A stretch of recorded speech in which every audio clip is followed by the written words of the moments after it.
How are you today? My name is Nick Fusik, and I'm with Child Care Aware of America. And today, our Lunch and Learn topic is something that's been in the news quite a bit recently, and that is President Obama's early learning proposal. On April 10th, President Obama introduced his fiscal year 2014 budget. And there was a lot to talk about in it, but what we're going to focus on today is the early learning side of it. Throughout the webinar, if you have any questions, there's a little question box there. If you type your question in, we'll try to save some time for Q&A at the end of the webinar, and hopefully we can get to all the questions. All right, so let's start by thinking about one of the first things we have to keep in mind before we delve into some of the gritty details of the President's 2014 budget proposal, like how we got there and where do we go next. The federal budget process is typically seen as an extremely complex and confusing, and there's usually pretty good reason for that. The way it has worked historically is that the President usually submits his budget in early February. After receiving the President's budget request, Congress generally holds hearings to question administration officials about the request and then develops their own budget resolutions. The budget resolution is what's called a concurrent congressional resolution, not an ordinary bill, and therefore does not go to the President for his signature or veto. What the budget resolution is a framework or a blueprint for committees to follow during the year in making spending and saving decisions. It sets caps on overall spending and caps within certain areas.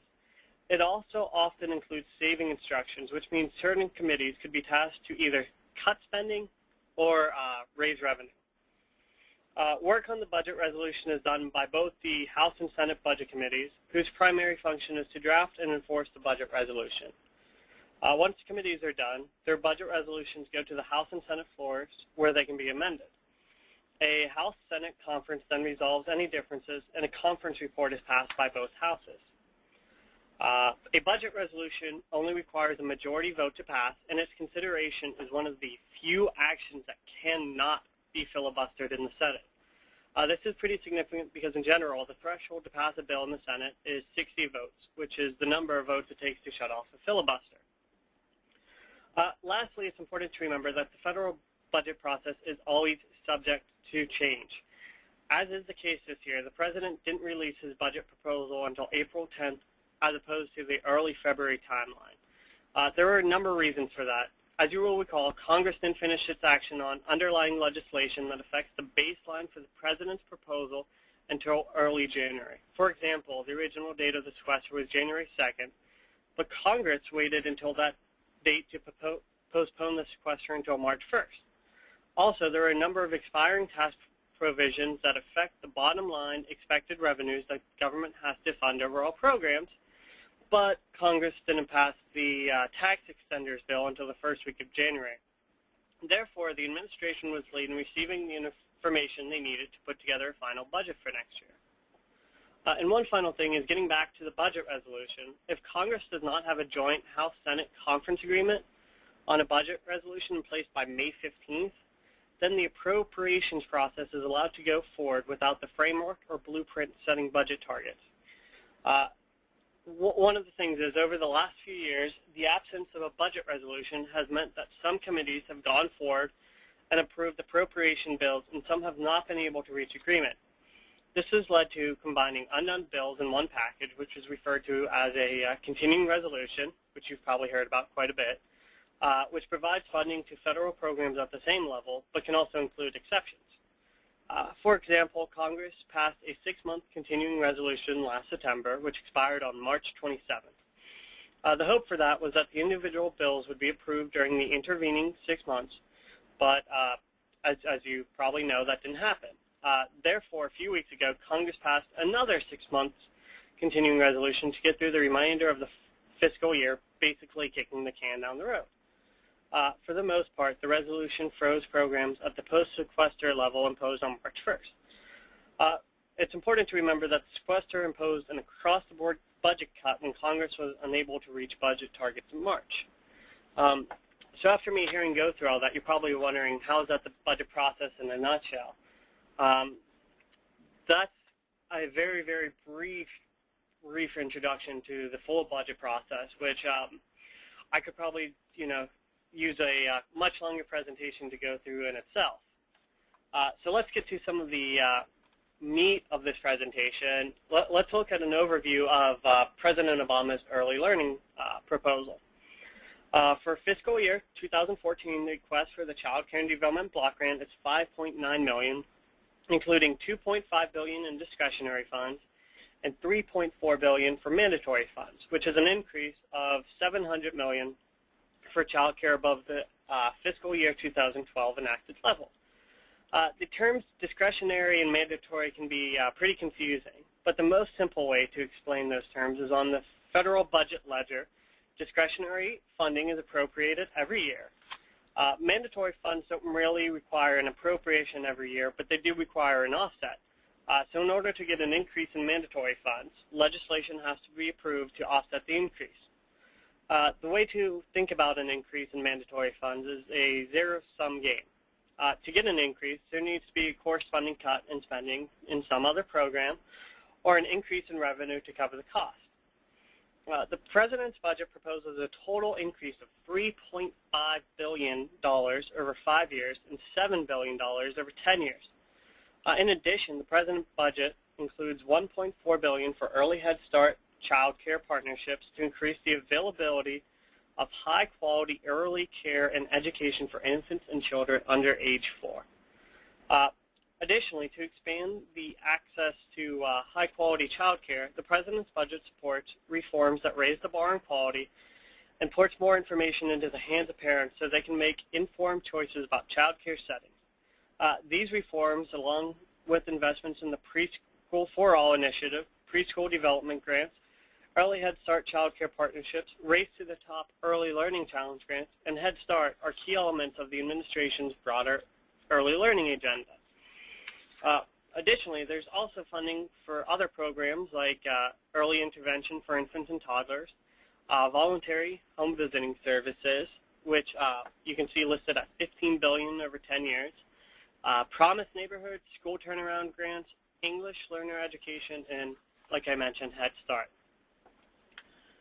So hitting on the first part of that, we're going to talk about the Child Care and Development Block Grant. As I mentioned, the President's budget proposes a total increase of $3.5 billion over 5 years and $7 billion over 10 years. These funds support formula grants to states for child care subsidies for low-income families who are working. The request would allow the administration to continue to maintain child care for 1.4 million children, to improve the quality of care, and to support state systems that empower parents to select high-quality care. Additionally, there's a new child care quality initiative. This program would provide competitive grants to states to raise the bar on child care quality through improved standards, monitoring, and transparency. Funds would be available to states with the most effective applications in key areas like implementing QRIS systems, which are quality rating improvement systems, and other systems of quality indicators to provide all parents with better and more transparent information about the quality of child care in their communities. Raising standards to improve monitoring and oversight of child care providers, and implementing more evidence-based professional development systems focused on improved classroom practice, teacher-child interaction, and better implementation of curricula. With that, the President has laid down some core child care principles for reform, such as improving the quality of early childhood development and after-school programs, serving more low-income children in safe, healthy, nurturing environments, expanding high-quality choices to available to parents across a range of settings that meet family needs, such as non-traditional hour care, toddler care, and care for children with special needs, and helping to provide parents more information about the quality of child care programs, strengthening program integrity and accountability in CCG, BG programs, and lastly, improving coordination between federal programs. So the next part we're going to talk about is one of the new initiatives this year. It is the President's budget includes $1.4 billion for early Head Start child care partnerships, which will provide high-quality child care to an estimated 109,000 children. The Administration on Children and Families estimates that this investment will double the number of infants and toddlers served in early Head Start from 113,000 in fiscal year 2012 to an estimated 222,000. Through the partnerships, early Head Start grantees will partner with center-based and family care providers who agree to meet the EHS performance standards with funding and technical assistance. Early Head Start grantees will be encouraged to partner with child care providers who serve a high proportion of children receiving child care subsidies to provide full-day, full-year, high-quality child care to meet the needs of low-income working families. One of the important things to know is that all entities currently eligible to apply for early Head Start will be able to apply for these competitive grants. This includes state, local governments, public and private nonprofits, and for-profit agencies. In addition to meeting the early Head Start performance standards, programs will be funded based on the degree to which they partner with child care providers, particularly those caring for children receiving a subsidy from CCDGB. So what this means is if you're an early Head Start provider and you're working with child care programs that work with a high proportion of children who receive a subsidy, you're going to have a good chance at getting one of these grants. Now for the next part. This is probably the part of the President's Early Learning Agenda that you've probably heard the most about. It's definitely been one of the more talked about parts. So I'm going to go through it a little briefly here.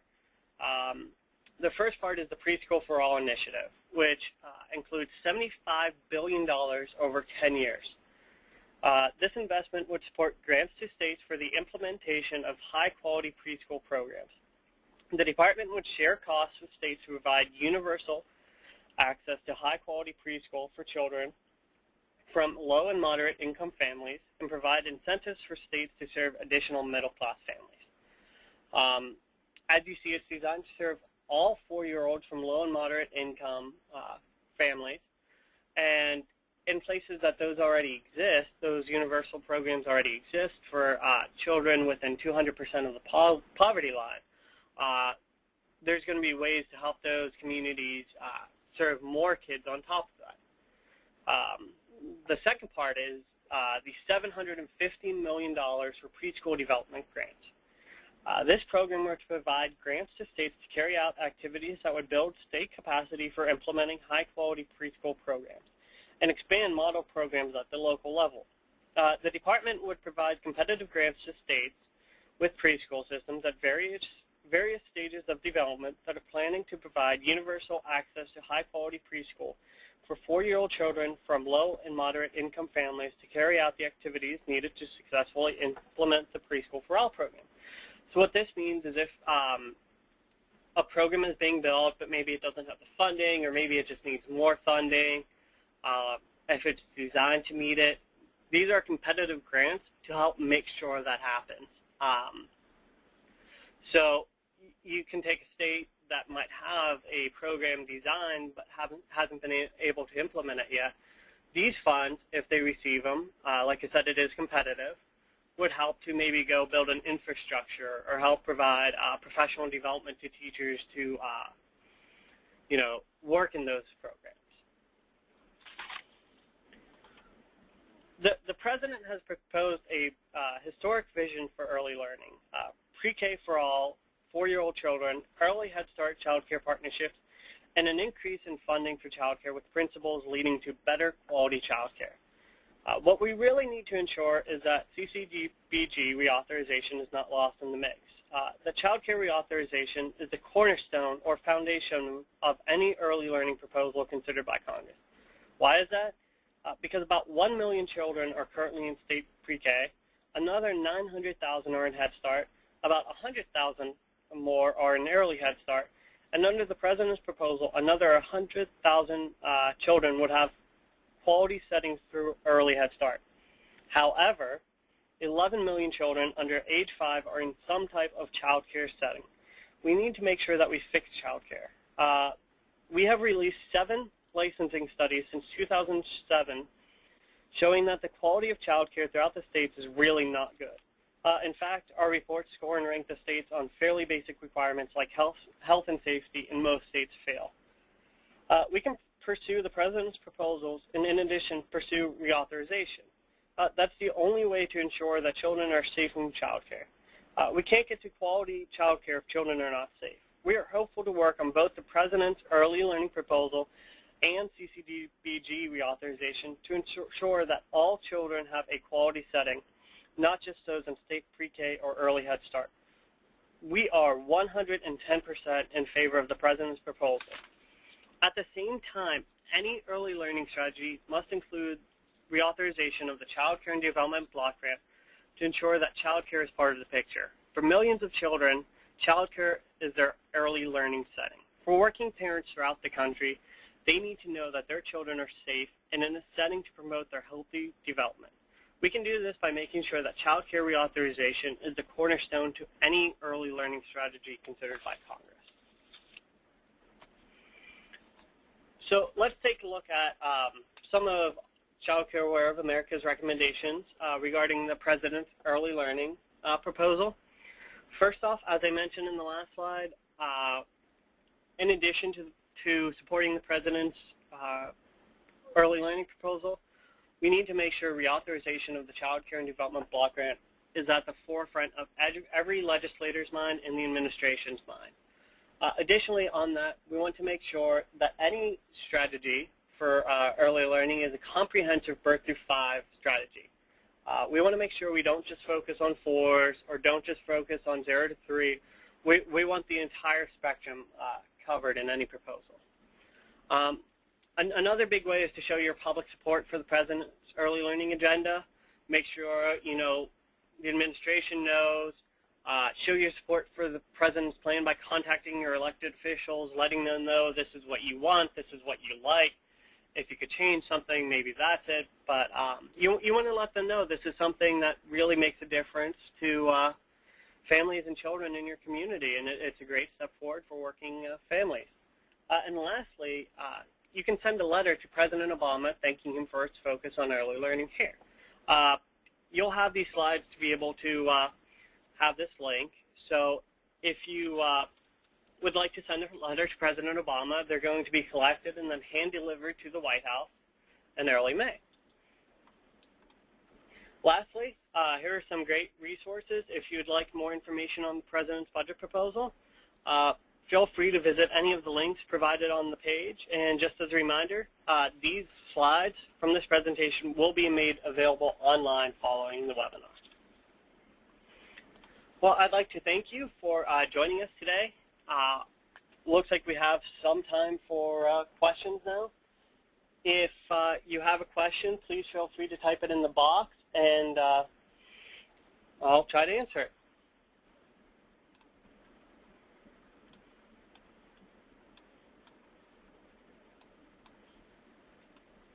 Oh, looks like we have quite a few questions.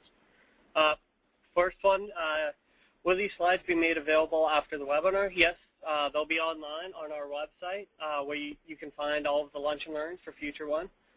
Another good question is, what is the Department of Education definition of quality early childhood education? Will it ensure that quality preschool programming is defined by research-proven, developmentally appropriate practices and play-based emerging curriculum design? That's an absolutely great question. The Department of Education is extremely focused for the preschool initiative and making sure that it is designed based on research-based and evidence-based strategies. They're looking and using everything they can find to make sure quality is defined in a more comprehensive way than they've defined it with other programs. Another good question just came in. Somebody would like to know how many children are being served and everything. Let me pull that up real quick. Currently, there are 1 million children in state pre-K, 900,000 children are in Head Start. 100,000 children are in Early Head Start. Under the President's proposal, another 100,000 children would have access to Early Head Start, and then 11 million children under age 5 are in child care, or in some type of child care setting.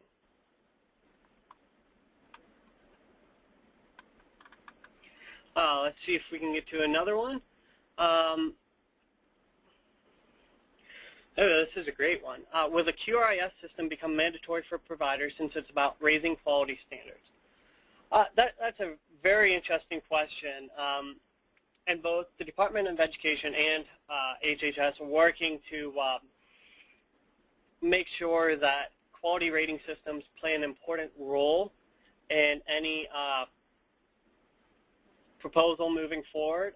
As far as being mandatory, it hasn't come up yet as part of this proposal, but it's definitely likely in the discussion.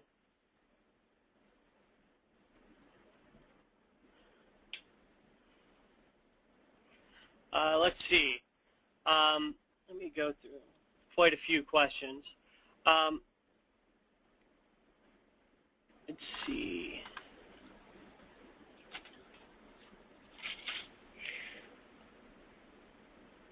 This is a great question and pretty straightforward. Will today's webinar be recorded? Yes, today's webinar was recorded and will be made available online at the same place you can find this slide.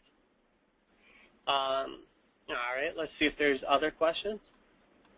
Oh, this is a great one.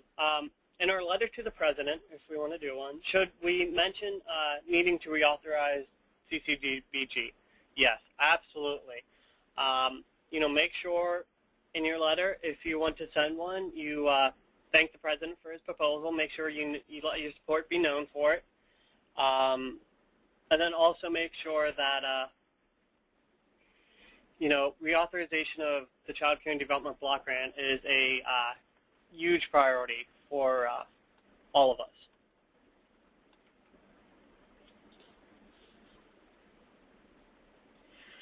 Another good question just came in. How will child care providers get into this mix? Can they become licensed for preschool? This is an interesting question. There's a lot of discussion focusing on the preschool program's eligibility. But as I mentioned during the slides, it looks like different programs would be possible, but they would have to meet the requirements, pretty high training requirements, to make sure when they talk or when it's brought up, they would need to meet. Okay, so let me restart. Basically, there's going to be some pretty high quality standards for the pre-K initiative. If homes can meet them, there's the possibility that they will be eligible. It hasn't completely come through because it's still pretty early in the proposal process that all of the eligibility for each program. So once we get more information, we'll definitely let everyone know more about that. This is another good one. Is there any language that is available to staff to use when approaching legislators, specifics to talk about? Yes, absolutely. As I said, these slides will be online, so you can feel free to take it from there. Also, if you go to the core or our the page I linked at the very top of resources, that entire section is dedicated to the federal budget. There's everything from one-pagers on the President's budget, tables about the budget, how programs are affected, and then there's also comparisons of the Senate and House budget resolutions that were passed earlier this year, as well as historical budget documents that you can use to compare from past years. All right, let's see.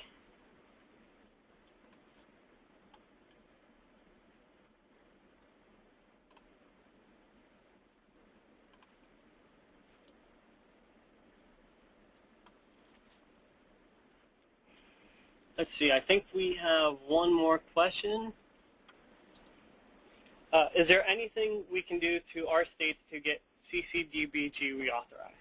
That's a great question, considering it's one of the most important things we can do at the same time as well as talking about the President's early learning proposal. You know, the important thing is to make sure your legislators, both state and federal, know about the importance of quality child care. On the federal level, your Congress people, your elected officials want to hear from you. They want to know what you as constituents are concerned about, what your constituents are looking for in policies, and what they can do to help you. So please make your voices heard. Email, fax, call, stop by and visit district offices, attend town halls when they're in the district during recesses, but make sure your presence is well felt. Looks like we have time for one last question. You mentioned that mandatory spending is a zero-sum game. What are some of the major areas in the President's proposal that were decreased as a result of the increase in child care? Well, that's a very interesting question, and the big part of the President's budget, which I really didn't go into because, like many other things, it's a very complex issue, is that the majority of funds for, or portion of funds for the Preschool for All initiative, as well as many of the other early learning proposals, the mandatory money from that would come from an increase on tobacco tax. This is one of the things the President has proposed. He proposed a 94% increase on tobacco. And this would allow for the federal government to help states provide high-quality preschool, as well as increases in CCDBG, as well as the Early Head Start child care partnerships. Thank you all very much for attending the Lunch and Learn today. If you have any further questions or comments, anything you'd like to talk about regarding this, you can feel free to contact me. My email address is listed on this slide. Once again, the slides and presentation will be made available online, and I hope you all have a very nice Thursday.